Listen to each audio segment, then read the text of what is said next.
स्वागत है दोस्तों आपका कॉमर्स संसार में। मैं हूं मंजूर सर और आज के इस वीडियो में पेटी कैश बुक हम पढ़ाने वाले हैं, जिसे हम खुदरा रोकड़ बही कहते हैं। जी हाँ दोस्तों, खुदरा रोकड़ बही नाम से ही जाहिर है कि ये खुदरा लेन देनों के लिए बनाया जाता होगा। लेकिन आइए समझते हैं, बड़े बड़े व्यवसाय में छोटे छोटे ऐसे लेन देन होते हैं जिनका रिकॉर्ड कर पाना या फिर जिनको बहुत ज़्यादा रिकॉर्ड कर पाना मुश्किल हो जाता है। क्योंकि अगर हम छोटे छोटे रिकॉर्ड को कैश बुक में लिखते हैं तो रिज़ल्ट ये होगा, नतीजा ये होगा कि कैश बुक जल्दी भर जाएगा। पूरा कैश बुक जो है भरा हुआ दिखेगा हमारा छोटे छोटे लेन देन से। इसीलिए उन छोटे छोटे लेन देनों के लिए जो कैश में ट्रांजैक्शन हो रहे हैं, जो कैश में खर्चे हो रहे हैं, उन सारे खर्चों के लिए एक अलग से बही रख ली जाती है, जिसे जो है पेटी कैश बुक कहते हैं, मीन्स खुदरा रोकड़ बही। ये कैश बुक का ही सहायक बही कहलाता है, सब्सिडरी बुक्स कहलाता है। इसको भी हम वैसे ही बनाएंगे जितना, सपोज ये मान सकते हैं इसमें, जैसे हमने जो है किसी एक व्यक्ति को अपॉइंट कर लिया कि तुम जो है भाई बाज़ार का काम देख लोगे।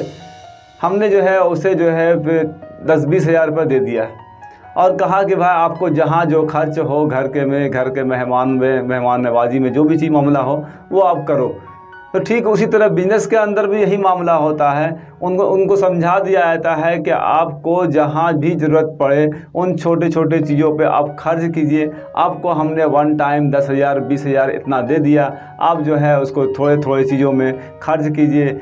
आप जो है हमें बार बार ये नहीं बताइए कि हाँ वह फलाने चीज़ में खर्च हो गया है, इसमें खर्च हो गया है, इसमें खर्च हो गया। ये बताने की आपको आवश्यकता नहीं है। आप छोटी छोटी चीज़ के लिए आप उसको हमको कहने की ज़रूरत नहीं है, बल्कि आप खुद ही उसका एंट्री कीजिए, खुद ही लेखा कीजिए और जो भी चीज़ की ज़रूरत हो आप उसको लिखते जाइए, लाते जाइए और लिखते जाइए। इस तरह का मामला होता है।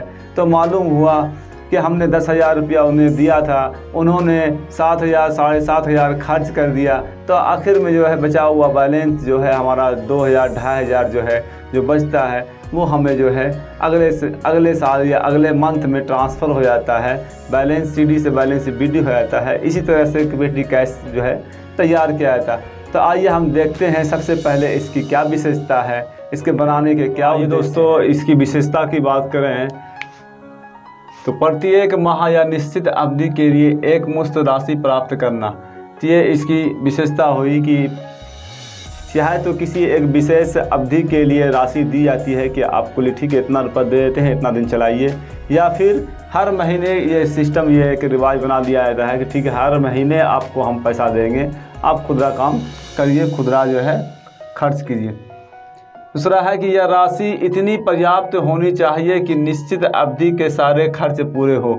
जी हाँ, ये राशि इतनी होनी चाहिए, अमाउंट इतना होना चाहिए ताकि जो ज़रूरत की, जो खर्च की जो सीमा है, जो लिमिट है हमारा बना हुआ कि हम जो है खर्च 1,000 10,000 करते हैं तो वो हमारा लिमिट तक की राशि होनी चाहिए, वो पूरी हो जानी चाहिए। थोड़ी बच जाए तो चलेगा लेकिन कम नहीं होए, ताकि फिर जो है वो परेशानी बना रहे और मुख्य जो कैशियर है उनको बार बार जाकर कहे कि भाई वो चीज़ का खर्च दीजिए, तो ये नहीं होना पड़े। तीसरा है निश्चित अवधि के बाद खर्च को जोड़ा जाता है।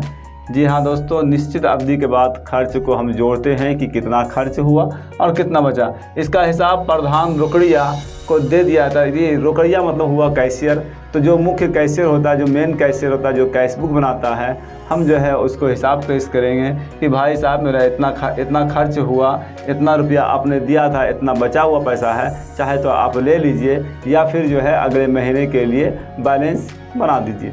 तो वो बैलेंस कर दिया जाता है या फिर उसको ले करके और पैसा कुछ जोड़ करके दे दिया जाता है। उसके बाद नेक्स्ट है प्रधान रोकड़िया खर्च की जांच करता है और खर्च के राशि के बराबर नगद राशि फिर दे देता है। मीन्स जो मुख्य कैशियर है, जो मेन कैशियर है, वो फिर इनके पेटी कैश को जांच करता है। पेटी कैश के बैलेंस को जांच करने के बाद सारा आइटम खर्च देखने के बाद में कहता कि ये ठीक ठाक है, तो उसे जो है जो फिर जो है उस अवधि का जो खर्च होना चाहिए, जितना खर्च होना चाहिए, चाहे वो महीने का हो या फिर एक अवधि बना लिया हो कि इतने दिन में देना है, तो उस अवधि के खर्च को फिर से उसको दे दिया जाता है कि लीजिए भाई आप जो है फिर अगले महीने तक काम कीजिए, खर्च कीजिए और फिर इसका हिसाब बना के दीजिएगा। फ़ायदा इसका नेक्स्ट है कि छोटे छोटे खर्चों का एक अलग रोकड़ बही हो जाता है, जिसमें सारा कैश एक साथ शामिल नहीं होता है, ताकि कैश बुक में ढेर एंट्री नहीं हो जाए, इतना ज़्यादा एंट्री नहीं हो जाए कि हम जो है लिख नहीं पाए या फिर जो है प्रॉब्लम क्रिएट हो जाए, भूल चूक की संभावना ज़्यादा हो जाए। तो इसीलिए पेटी कैश के लिए अलग जो है एक बही बना लिया गया, ताकि ये सेपरेट रहे और व्यवसाय का जो खर्चा हो वो अपने सेपरेट रहे और सारे खर्चे को एक बार में वन टाइम में दिखा दिया जाए कि वहाँ विविध खर्चों में इतना खर्च हुआ। और नेक्स्ट जो है यह नगद बही की सहायक बही है। जी हाँ दोस्तों, यह कैश बुक की ही सब्सिडरी बुक से है, उसी की सपोर्ट में रहता है, ये कैश बुक ही की तरह ये बनता है। आइए देखते हैं इसे बनाने का तरीका देखते हैं। आइए दोस्तों हम पेटी कैश बुक खोल के देखते हैं। वैसे पेटी कैश बुक में 7 कॉलम होते हैं, 7 कॉलम होते हैं और पहले कॉलम का नाम होगा अमाउंट रिसीव्ड, मीन्स जो कैशियर से पैसा प्राप्त होगा उसे हम लिखेंगे अमाउंट रिसीव्ड में। उसके बाद cash book folio, means cash book में जो पेज नंबर होगा वो कैश बुक का पेज नंबर यहाँ चढ़ेगा कि किससे पैसा कैसे आया। फिर उसके बाद डेट, जो भी हम खर्च करेंगे, जिस डेट में हम खर्च करेंगे वो उन सारे का डेट होना चाहिए, इस सारे में डेट चढ़ेगा। और साथ में जो है फिर पर्टिकुलर्स, विवरण किस आइटम पे हम खर्च कर रहे हैं तो पर्टिकुलर्स में उसको लिखेंगे। उसके बाद वाउचर नंबर, जिस पे हम खर्च कर रहे हैं वो उसका वाउचर नंबर क्या है। इसलिए कि कोई भी सामान हम खरीदते हैं या खर्च करते हैं तो वहाँ से हम एक स्लिप लेते हैं, वो स्लिप वाउचर नंबर हमारा कहता है, उसमें कुछ नंबर होता है तो उसे हम वाउचर नंबर कहेंगे। LF लेजर फोलियो, तो लेजर फोलियो में उसका खर्च हम कहाँ दर्शाए हैं वो लिखेंगे और साथ में अमाउंट कितना है वो होगा। तो हमारा पेटी कैश बुक में 7 कॉलम होते हैं और हमारे पास ये रहा ये एंट्री कि हम इसका एंट्री कैसे करेंगे। तो क्वेश्चन है राइट अप सिंपल पेटी cash book from the following. दिए गए लेन देनों से, ट्रांजैक्शनों से हम जो है सिंपल पेटी कैश बुक खोलेंगे, क्रिएट करेंगे। और पहला है लिखा है amount received from chief cashier, chief cashier से अमाउंट प्राप्त हुआ तो इसका एंट्री होगा, यहाँ लिखेंगे टू कैश, 1 तारीख, डेट की जगह पर यहाँ पर तो है फर्स्ट, हमने फर्स्ट सेकंड का यूज किया है। अगर आपको डेट दिया हुआ है तो आप डेट का यूज कीजिए, और जनरल वे में डेट ही यूज होता है तो आप डेट को यूज कीजिए यहाँ। तो यहाँ हमारे पास कैश आया और कितना आया तो यहाँ देखते हैं 7,500, ये 7,500 अमाउंट रिसीव्ड में हम लिखेंगे और यहाँ कैश बुक नंबर चढ़ेगा। फिलहाल तो प्रैक्टिकल में इसका यूज होता है, लेकिन यहाँ थ्योरिकल में कैश बुक नंबर वगैरह नहीं दिया होता है तो आप इसे छोड़ दें, ये कॉलम हमारा खाली हो जाएगा। वाउचर नंबर, अमाउंट, ये सब जो है खर्चा पे होने पर होगा। उसके बाद देखिए खर्च जो है किस तरह खर्च है। पे टेलीग्राम चार्ज, 1,000 रुपये टेलीग्राम चार्ज की हुआ है। अब बार बार बिजनेस बड़ा है, बड़े पैमाने पे मेन कैशियर को हम जाकर कह रहे हैं भाई 1,000 रुपये दीजिए, तो ये ठीक बात नहीं, इसीलिए इन्होंने अलग से पेटी कैश के खोल रखा है। तो यहाँ पर लिखेंगे पे टेलीग्राम चार्ज, तो यहाँ पर बाय, ये सारा खर्चा आएगा, लिखेंगे बाय टेलीग्राम चार्ज। कितना खर्च आया है तो ये एंट्री नंबर 2 हो गया और अमाउंट है 1,000 रुपया खर्च आया। उसके बाद देखेंगे तीसरा एंट्री है पेड इलेक्ट्रिक चार्ज, ये भी खर्चा है, तीसरा खर्चा electric charge, by electric charge. और खर्च है हमारा 450, यहाँ लिखेंगे 450 रुपया। उसके बाद खर्च है परचेज पोस्टल स्टाम्प, 4 नंबर में पोस्टल स्टाम्प हमने खरीदा, बाय पोस्टल स्टाम्प लिखेंगे, पोस्टल एंड स्टाम्प, चिट्ठी चपाती में खर्च किया हमने और खर्च किया है 250 रुपया, यहाँ लिखा 250। उसके बाद पे टैक्सी फेयर, हमने जो है भाड़ा दिया, टैक्सी का किराया दिया, बाय टैक्सी फेयर। टैक्सी का किराया जो है 450 रुपया है, इसको लिखा। और जो है मिसलेनियस एक्सपेंस, बहुत सारा अन्य विविध खर्च, चाय पानी वगैरह नाश्ता, उसका खर्च किया तो मिसलेनियस एक्सपेंस लिखेंगे यहाँ, मिसलेनियस एक्सपेंस। और हमारा खर्च है ये 300 रुपया, इसको भी लिखा 300 रुपया। उसके बाद है परचेज पोस्टल स्टाम्प, फिर पोस्टल स्टाम्प खरीदा, by postal stamp, postal and stamp.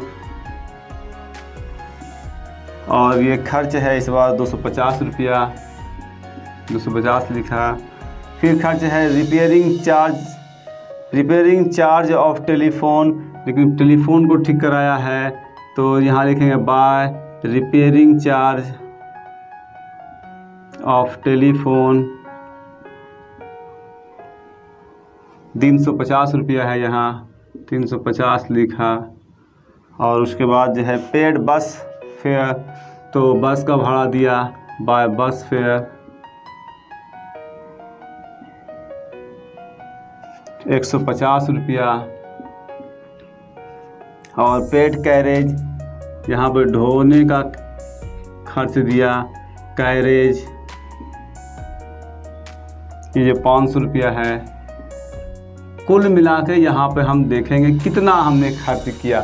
हम सारे टोटल को जोड़ के यहाँ लिखेंगे। तो यहाँ देखते हैं 0, 5, 5, 10, 5, 15, 5, 20, 5, 25, 5, 30 के 0 हाथ में रहा, 3, 3, 4, 7, 7, 2, 9, 9, 9, 4, 13, 13, 3, 16, 16, 2, 18, 18 और आपका 3, 21, 21, 1, 22, 22, 5, 27 के 7 हाथ में रहा, 2, 2 और 1, 3, 3700 रुपया हमने खर्च किया। अब यहाँ जा कर के हम जो है अमाउंट रिसिप्ट के ठीक नीचे हम यहाँ टोटल करेंगे और यहाँ पे भी टोटल करेंगे। तो जो है ये अमाउंट 7500 है, 7500 होगा, यहाँ भी 7500 होगा। और ये जो हमारा जो है बैलेंस CD हो गया, जो पैसा बचा तो इसको हम जोड़ते हैं। तो ये हमारा 7, 8, 15 के 5, 15, 1, 3, 1, 4, 4, 3, 7 मीन्स 3800 रुपया ये हमारा बच गया। 3800 रुपया हमारा जो है नेक्स्ट टाइम हमारा जो है बैलेंस जो है ये BD हो जाएगा 3800 रुपया। और फिर जो है नेक्स्ट 2 कैश के रूप में इस तरह ओपनिंग यहाँ हुआ था, ठीक है, 3800 रुपया कैश के लिए ये फिर काम करेगा, या फिर कैशियर हमें हमसे ले ले और फिर से पैसा दे हमें। तो इस तरह से हम जो है पेटी कैश बुक तैयार करेंगे। आप घर के खर्चों को भी इस प्रकार आप तैयार कर सकते हैं और अकाउंटिंग सीख सकते हैं। तो उम्मीद करते हैं दोस्तों आपको ये वीडियो पसंद आया होगा। वीडियो को लाइक करें, उन्हें शेयर करें। चैनल पर आप नए हैं तो सब्सक्राइब ज़रूर करें और बेल बटन को दबा करके ऑल कर दें, ताकि हर आने वाली वीडियो का नोटिफिकेशन आपको पहुंचता रहे। और दोस्तों आज का ये सवाल है कि पेटी कैश बुक में कितने कॉलम होते हैं। आप जो है इसका आंसर हमें कमेंट बॉक्स में दें। तब तक के लिए जय हिंद।